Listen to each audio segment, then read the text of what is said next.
What's up, Hippo lovers? NAC 5 qualifier number 1 in the books. This video will include a lot of spoilers, so if you haven't seen the matches of the first qualifier, skip it now and come back later. The qualifiers have been crazy. The first qualifier, absolutely crazy.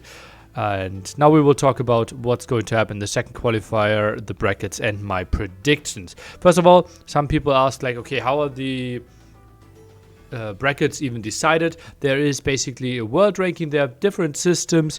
The one that we are using for this qualifier is AOE ELO.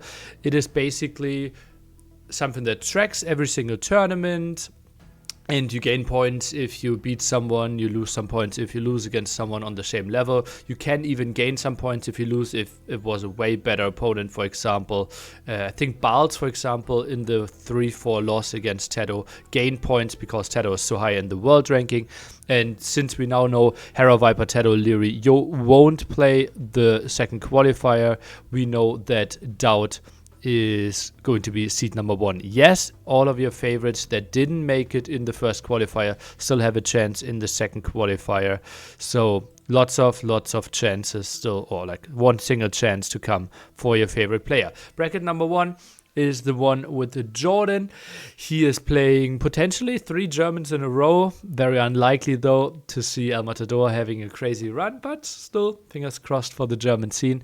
And it's looking reasonably good for him to have a deep run in the first one, but, well, I had high hopes for him in the first qualifier, so let's see what's going to happen this time. The second half there, potentially a bit more packed when it comes to people that have high ambitions. Willisse, 3-0 loss against Stark in the first qualifier. That's going to be a big question mark, how he will show up. Mihai, crazy performance, could have taken out Nikov, so that's going to be a banger of a match. And MBL, obviously the fan favorite that had to go up against Hard, later on qualified. Therefore, I would predict those could be our matches here.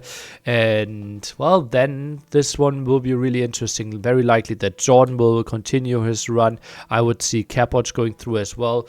MBL against Daniel. I think MBL is really hungry. I give the edge there for Willisse, but after the first qualifier, I wouldn't be surprised if another Fox has a crazy performance against Willisse and Mihai makes a deep run. And then we end up in the final, Jordan against MBL. Only one of them can make it to NAC. This is the second and final qualifier, so only one person will qualify. No other chances for them. So this is pretty damn brutal. Jordan or MBL, it's going to be a banger for sure. Like, that is a matchup that would excite me a lot, and it's heartbreaking that only one out of this bracket will go through. But this was not even the toughest bracket of them all. We have bracket Doubt over here as well. His opening match against Miguel or Kingston after he most likely beats Blackheart.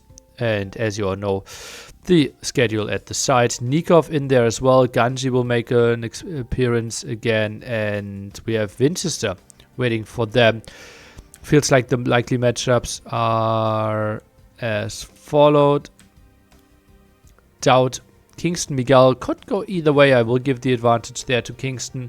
Magugo Gao is going to be a banger for a round of 24 match, as well as Ganji Nikov. Winchester Classic Pro, feeling bad for them. Obviously practice partners there, and I would expect them to have some deep runs if they weren't in in the same bracket. And then Doubt Gao, Nikov versus Winchester. Nikov versus Winchester is crazy, absolutely crazy. Obviously, both made it to NAC4, but this time, only one out of all of them can make it. And oh boy, oh boy, oh boy. Doubt versus Nikov, one of the best sets of NAC4 qualifier. Going to the decider there. Doubt being down 3-2, then made it 3-3 with the crazy African read bets game, and Nikov then winning. Was it Arabia? Was it Rocky Forest? I think Arabia is the decider. Quite interesting, and lots of pressure on Doubt here. Lots of pressure on Doubt. Obviously on Nikov and Winchester as well, but for Doubt missing last time, it feels like he has to qualify. He has to qualify. And bracket 5, we will most likely see someone new. Unless Fire makes a crazy run, we will someone that has not been at an NAC before. And this is also the bracket that features all 3 runner-ups from the first qualifier. We have Balz here, we have Sebastian here, we also have Citeaux here. So this is, relatively speaking, like if we think qualifier 1 is this gold standard, this is the toughest bracket, right? Because we have the 3 best players that didn't make it in here, and that's going to be heartbreaking as well, but also nice. We could have something like Freaking Andy versus Valas already, Fire versus Sorakuma, I think it's 50-50 there. And Balz likely to make a good run at the top. Obviously, Freaking Andy and Valas will have different plans. Citeaux going through most likely there. And then Sebastian versus Dark. That could be a really, really good match. And the round of 12 in this bracket is just wild. Absolutely wild. And I wouldn't be sad if like any of those 4 people would be great addition to NAC. Balz, crazy performance there, incredible set. Andy, obviously, very promising player. Lots of people felt like he had a lot of chances qualifying in the first one. And Citeaux, Sebastian, crazy performances. Like, all sets went to the decider. So we know that those players can deliver. And from here, anything can happen, really. I think it might be the Balz versus Citeaux match, but who knows? Who knows? This is going to be a really beautiful one. And this will be kind of a bit of the underdog bracket, while the others have the historically bigger names in them. But yeah, I'm interested to see what's happening. Tuesday to Friday, we will have the round of 48, the opening matches. Saturday, again, the round of 24 and 12. And on Sunday, 3 best of 7 deciders back to back to back. I hope you will be there again. That's it from me. Goodbye, Hippo lovers.